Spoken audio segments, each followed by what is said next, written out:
फिर देखते हैं haemolytic anaemia part 1। Haemolytic anaemia caused by excessive destruction of RBC. अब ये इसमें दो टाइप के डिफेक्ट हो सकते हैं, intra corpuscular and extra corpuscular. Intra corpuscular में defect is inside the RBC, extra corpuscular में defect is outside the RBC. अब intra corpuscular effect can be hereditary या फिर अक्वायर्ड।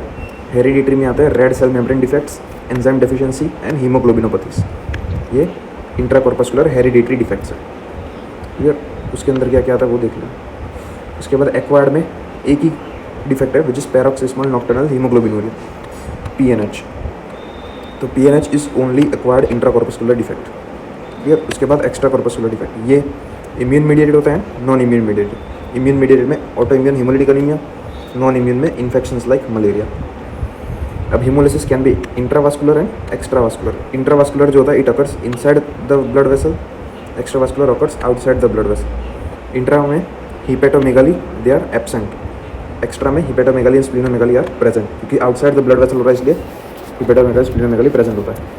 इंट्रावास्कुलर में हेप्टोग्लोबिन इज रिड्यूस्ड, ये serum haptoglobin is reduced and haemoglobinuria haemosiderinuria is are seen. Extravascular में haptoglobin is usually not decreased and haemoglobinuria haemosiderinuria are absent.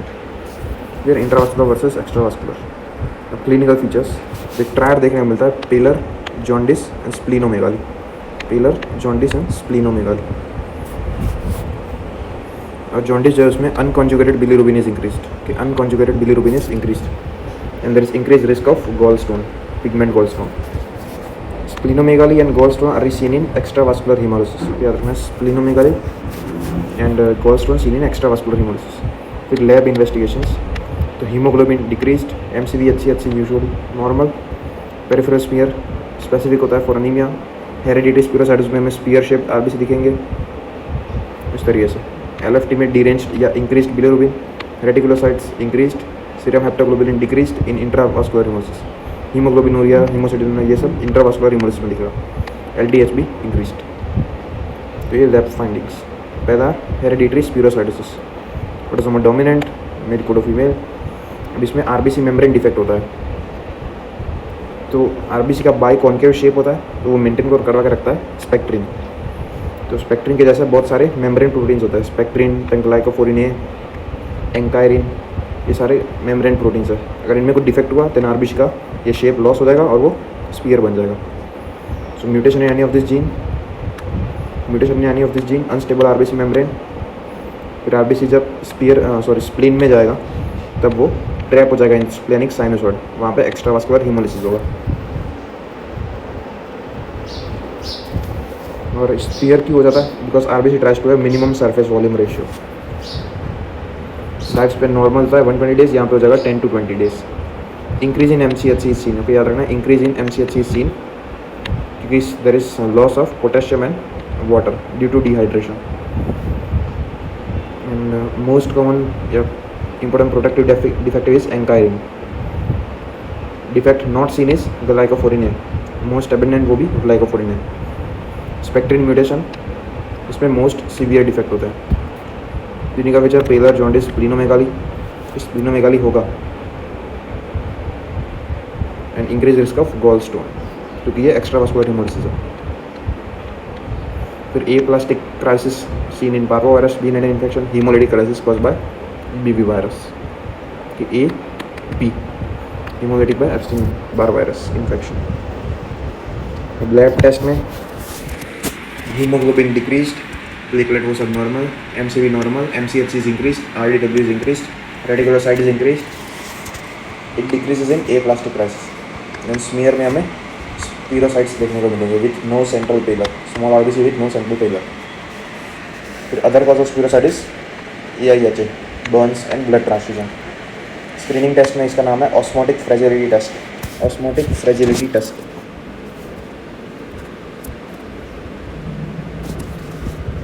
Osmotic fragility test उसमें करते क्या है? अब प्रिंसिपल इसका normal RBCs they are isotonic with 0.9% NaCl। अगर concentration कम होगा फ्लूइड का तो फिर सारा फ्लूइड आरबीसी में चला जाएगा और वो फिर स्वेल करेगा एंड रप्चर करेगा। कि normally it starts at 0.5% acid and completes by 0.9. लेकिन स्पिरोसाइट्स जो होता है वो फ्रेजाइल होता है, so they burst quickly at much lower concentration. So osmotic fragility curve जो है वो इट शिफ्ट्स टू राइट. तो ये कर्व जो है इट शिफ्ट्स टू राइट. तो क्लियर, राइट शिफ्ट होता है in hereditary spherocytosis, left shift होता है इन थैलेसीमिया. थैलेसीमिया में स्टिकी आरबीसी तो होता है, इसलिए इजीली रप्चर नहीं करते. Confirmatory test it is EMA binding test done by flow cytometry, and treatment is splenectomy where Hobel-Jolly bodies are seen post splenectomy. अब उसके बाद G6PD deficiency x linked recessive disorder है, मेल्स में ज़्यादा common देखने को मिलता है. अब G6PD जो है it is required in HMP shunt pathway. G6PD required in HMP shunt pathway. अगर डेफिशिएंसी होगी G6PD की तो it cause increase in H2O2, hydrogen peroxide के लेवल इंक्रीज होंगे जिससे फ्री रेडिकल तो ऑक्सीडेटिव स्ट्रेस आएगा एंड आरबीसी लाइसिस होगा.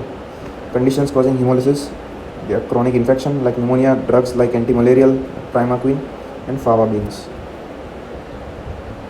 G6PD deficiency, it provides protection against Plasmodium falciparum. It provides protection against Plasmodium falciparum. Okay, G6PD deficiency में हम primaquine नहीं दे सकते because primaquine itself cause G6PD deficiency. तो हमें दूसरी कोई एंटी मलेरिया ड्रग देनी पड़ेगी. इसमें इंट्रावास्कुलर हीमोलिसिस होता है.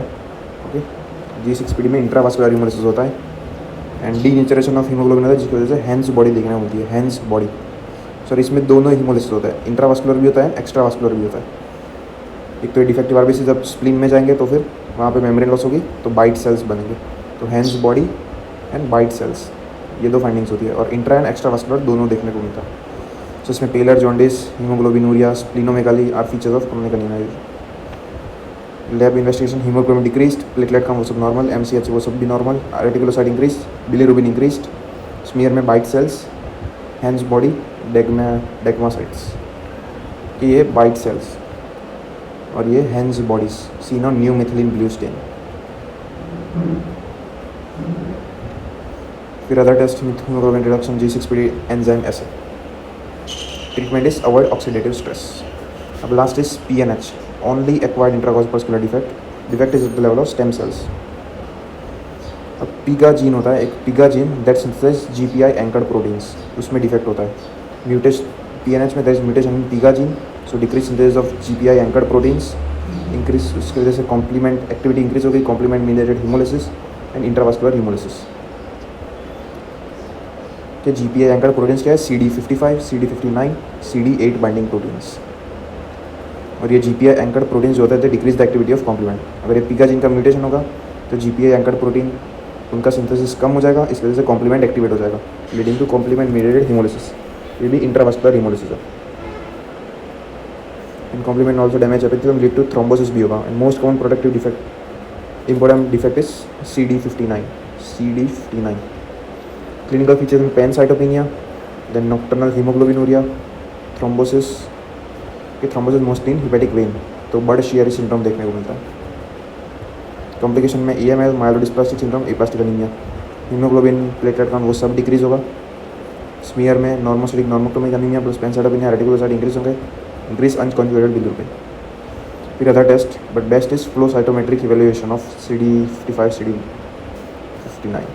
Treatment stem cell transplantation and complement inhibitor like eculizumab. ये था PNH. तो देखते हैं RBC डिसऑर्डर्स पार्ट 2. पहला है सिकल सेल अनीमिया. इससे पहले हम देखते हैं normal haemoglobin in adults. 3 type के हीमोग्लोबिन होते हैं, HbA, HbF and HbA2. HbA जो होता है it is formed by alpha 2 beta 2, HbF alpha 2 gamma 2 and HbA2 alpha 2 and delta 2. Okay, HbA is alpha beta, F is alpha gamma and A2 is alpha delta. Any defective production of any of this hemoglobin is known as hemoglobinopathies. पहला sickle cell anaemia, autosomal recessive है, male equal to female. अब इसमें 2 type होता है, sickle cell trait and sickle cell disease या sickle cell anaemia. Sickle cell trait में HbA भी present होता है एंड HbS भी प्रेजेंट होता है. कि HbA around 60%, HbS 40%. Sickle cell disease में HbS प्रेजेंट होता है mostly, more than 90%. Clear. Sickle cell trait में दोनों होते हैं, सिकल सेल डिसीज में सिर्फ HbS होता है. पैथोजेनेसिस, इसमें मिससेंस पॉइंट म्यूटेशन होता है, missense point mutation. Glutamic acid it is replaced by valine at sixth position of the beta chain of hemoglobin.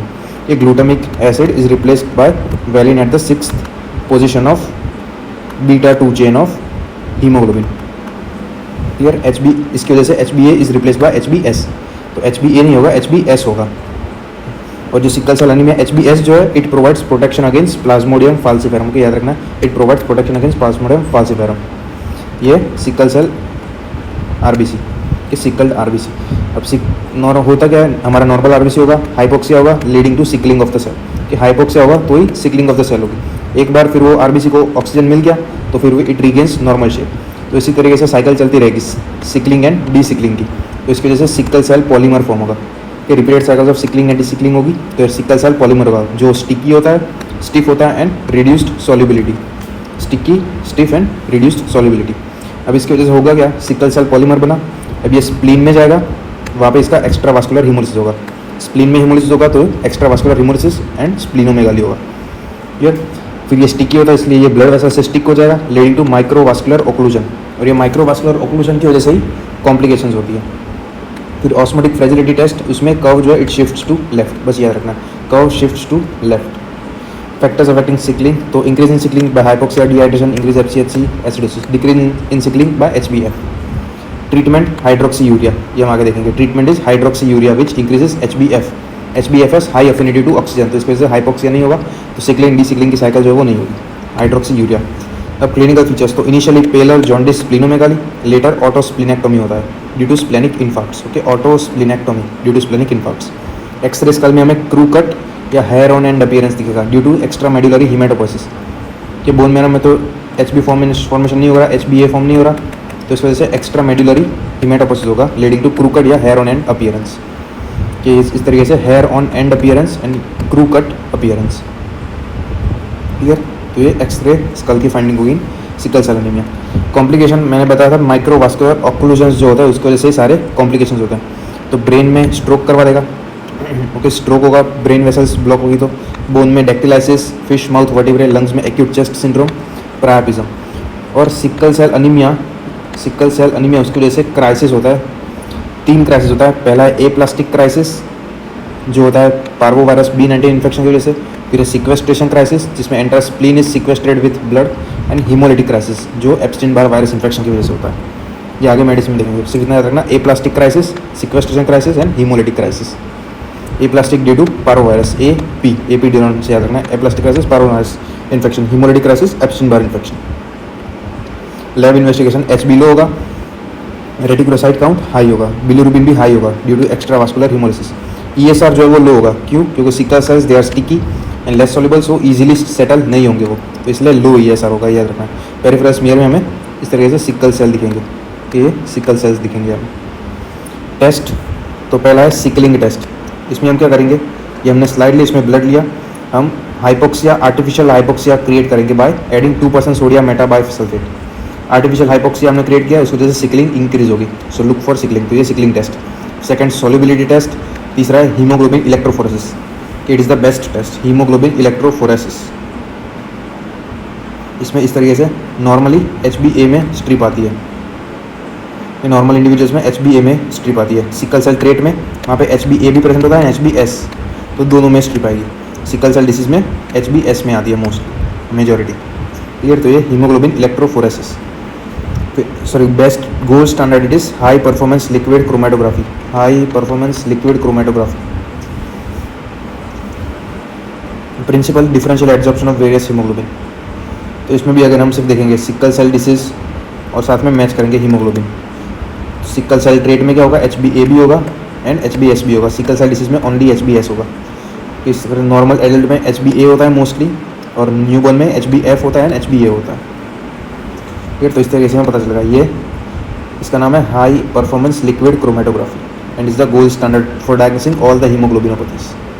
Treatment, stem cell transplant is the ideal treatment. Stem cell transplant and hydroxyurea जो मैंने बताया, it increases HbF. तो ये sickle cell की anaemia की treatment थी. अब तीन डिसीज है, hereditary spherocytosis, G6PD deficiency and sickle cell anaemia. ये तीनों के चार्ट में दिए हुए हैं. Protein defect in HS it is ankyrin, G6PD deficiency is G6PD. Sickle cell में मिससेंस म्यूटेशन.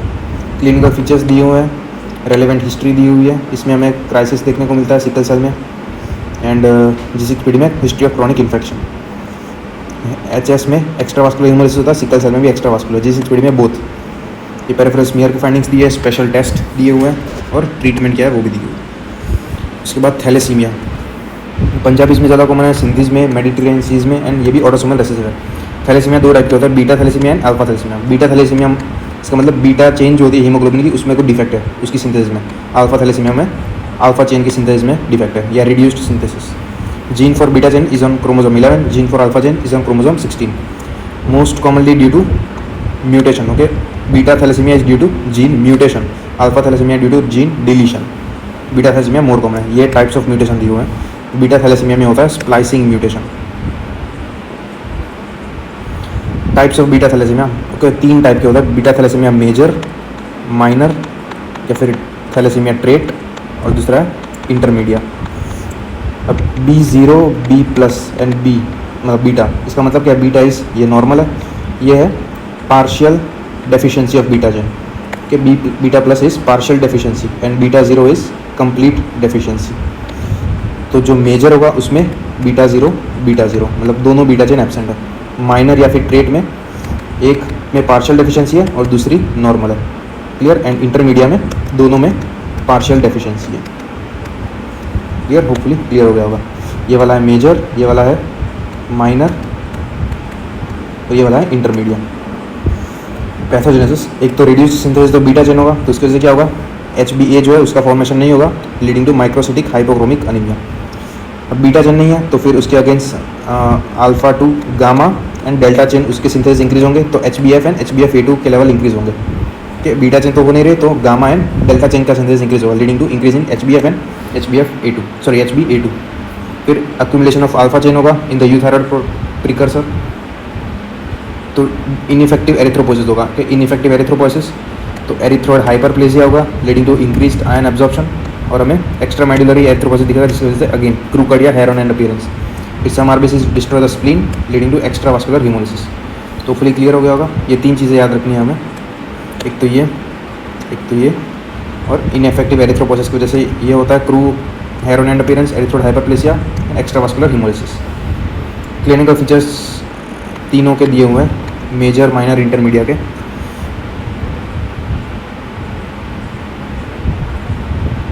मेजर में मार्कली रिड्यूस्ड सिंथेसिस, इंटरमीडिया में मॉडरेटली रिड्यूस्ड एंड माइनर में माइनर रिड्यूस्ड। फीचर्स तो सेम ही हो गए, स्पेलर, जॉन्डिस, हिपेटोस्प्लीनोमेगाली। मेजर में there will be history of repeated blood transfusion and chipmunk face. Okay, chipmunk face specific है for beta thalassaemia. फिर smear findings में target cell, basophilic stiffening, कैमोट्रिन देखने को मिलेगी एंड टारगेट सेल्स। MCH वो सब reduced होगा। RDW वो नॉर्मल होगा। ओके, याद रखना है RDW red cell distribution width वो नॉर्मल होगी। आयरन डेफिशिएंसी एनीमिया में वो इंक्रीज हो जाती है, सिकल सेल में भी वो इंक्रीज हो जाती है, रेड सेल डिस्ट्रीब्यूशन विथ। इसका मतलब shapes of the RBC, beta thalassaemia में शेप तो कांस्टेंट ही रहेगा, इसलिए RDW नॉर्मल होता है। Iron deficiency and sickle cell में वो इंक्रीज होती है due to increase variation in shape. Iron profile increase होगा, mild, and raised HbF here and raised HbA2 seen in minor. Chipmunk face में क्या होता है? फ्रंटल बॉसिंग होती है, एक flat nasal ridge and prominent cheek bones. Frontal bossing, flat nasal bridge and prominent cheek bones, तो ये chipmunk face होता है। लैब डायग्नोसिस HB लो होगा, MCV MCH वो सब रिड्यूस्ड होगा, RDW नॉर्मल होगा। Use to differentiate from iron deficiency anaemia, जिसमें इंक्रीज होता है। पेरिफेरल स्मीयर में microcytic hypochromic, target cells, basophilic stippling, Howell Jolly bodies, Cabot ring, ये सब दिखेगी। कि microcytic hypochromic RBC seen in सीता, target cells seen in MLT, megaloblastic anaemia, liver disease and thalassaemia. फिर HB इलेक्ट्रोफोरेसिस अगेन इसमें हम करेंगे, उसमें इंक्रीजिंग HbF आएगा एंड HbA2 वेरिएबल होगा, HbF ज़्यादा इंक्रीज होगा। And most common cause of death is iron overload due to repeated transfusion and erythroid hyperplasia. Okay, याद रखना most common cause of death is iron overload due to repeated transfusion. तो ये हमने major के बारे में पढ़ा। थैलेसीमिया माइनर या थैलेसीमिया ट्रेट, उसमें भी लैब डायग्नोसिस में HB रिड्यूस्ड, ये सब नॉर्मल होगा या slightly reduced. RDW normal. Peripheral smear में माइक्रोसिटिक हाइपोक्रोमिक, आयन प्रोफाइल वो नॉर्मल होगा। इलेक्ट्रोफोरेसिस में इंक्रीज HbA2। ओके, जो मेजर है उसमें HbF ज़्यादा होगा, और जो माइनर एंड ट्रेट है उसमें HB A2 वो ज़्यादा होगा, ठीक है। तो ये डिफ्रेंशिएटिंग पॉइंट्स।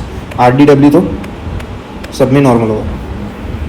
आयन प्रोफाइल भी मेजर में ज़्यादा होगा due to repeated blood transfusion, और ये most common cause of death. इसमें आयन प्रोफाइल इज नॉर्मल। फिर अगेन हीमोग्लोबिन इलेक्ट्रोफोरेसिस करेंगे, उसमें हमें क्या दिखेगा, बीटा थैलेसीमिया ट्रेट में क्या था, HbA2 एंड HbF। HbA2 भाई एन HbF होना चाहिए यहाँ पे, HbF या HbA पता नहीं। थैलेसीमिया मेजर में HbF and HbA2, sickle cell trait में HbS एंड HbA, अनीमिया में only HbS। Screening test, naked eye single tube red cell ऑस्टोमोग्राम के differentiating between iron deficiency anaemia and beta thalassaemia major. RDW इसमें increase होता है, इसमें normal होता है। मेंसर इंडेक्स, डेफिशिएंसी है तो मेंसर इंडेक्स ज़्यादा हो जाएगा, याद रखना। आयरन डेफिशिएंसी में मेंसर इंडेक्स ज़्यादा, थैलेसीमिया में कम। HbA इसमें नॉर्मल होता है, इसमें HbA2 ज़्यादा होता है। आयरन प्रोफाइल इसमें एबनॉर्मल होता है, माइनर में इसमें नॉर्मल होता है। Clear. All the pregnant woman electrophoresis done to screen for beta thalassaemia. उसके बाद ये था पूरा हीम thalassaemia, beta thalassaemia. Treatment again इसकी होगी blood transfusion, stem cell transplant. फिर autoimmune haemolytic anaemia, it is a type 2 hypersensitivity. इसमें auto antibodies found against the RBC membrane proteins. दो टाइप की एंटीबॉडीज होती है, warm antibody and cold antibody. Warm antibody is more common, IgG type की होती है and active at 37 degrees. Cold antibody is less common, IgM type की होती है, active at 0 to 4 degrees. Warm antibody में causes idiopathic autoimmune disease like SLE and beta cell leukaemia CLL, and cold antibody में infections like mycoplasma and EBV। अब ये antibodies करती क्या है, तो एंटीजेंस ऑफ द RBC, जो मेम्ब्रेन प्रोटीन्स होते हैं RBC, उसको डिस्ट्रॉय करेगी। RBC डिस्ट्रॉय होगा, एक्स्ट्रावास्कुलर हीमोलिसिस होगा। दोनों में सेम ही होता है, एक्स्ट्रावास्कुलर हीमोलिसिस। वार्म में IgG होती है एंड कोल्ड में IgM होती है। ठीक है। कोल्ड में एक्स्ट्रा चीज़ ये है कि इसमें कॉम्प्लीमेंट भी एक्टिवेट होता है, कॉम्प्लीमेंट एक्टिवेट होता है, उसकी वजह से लाइसिस होता है, और यहाँ पे RBC मेम्ब्रेन डिस्ट्रॉय होती है उसकी वजह से। लैब टेस्ट पेरिफेरल स्मीयर में स्पीरोथ्रास्ट दिखेंगे, कूम टेस्ट पॉजिटिव आएगा, RBC क्लम्स या एग्लूटिनेशन दिखेंगे हमें, ये AIHA। फिर ये इंट्रावास्कुलर हीमोलिसिस कहाँ पे देखने को मिलता है, एक्स्ट्रावास्कुलर हीमोलिसिस कहाँ देखने को मिलता है। इसका निमोनिक सीता जो था, माइक्रोसिटिक हाइपोक्रोमिक, उसमें आई निकाल देना है, तो sickle cell anaemia, thalassaemia, AIHA। फिर हेरेडिटरी स्पीरोसाइटोसिस ऐड कर देना है एंड G6PD, उसको तो दोनों में देखने को मिलता है। और इसमें MAHA, prosthetic cardiac valve disruption, mechanical disruption, plasma falciparum, AIHA। Micro angiopathic haemolytic anaemia, उसमें 3 चीज़ आती है, एक तो HUS, haemolytic uraemic syndrome, thrombotic thrombocytopenic purpura and disseminated intravascular coagulopathy. तो ये 3 चीज़ें आती है माइक्रो एंजियोपैथिक हीमोलिटिक अनीमिया में, HUS, TTP एंड DIC। तो ये थे सारे RBC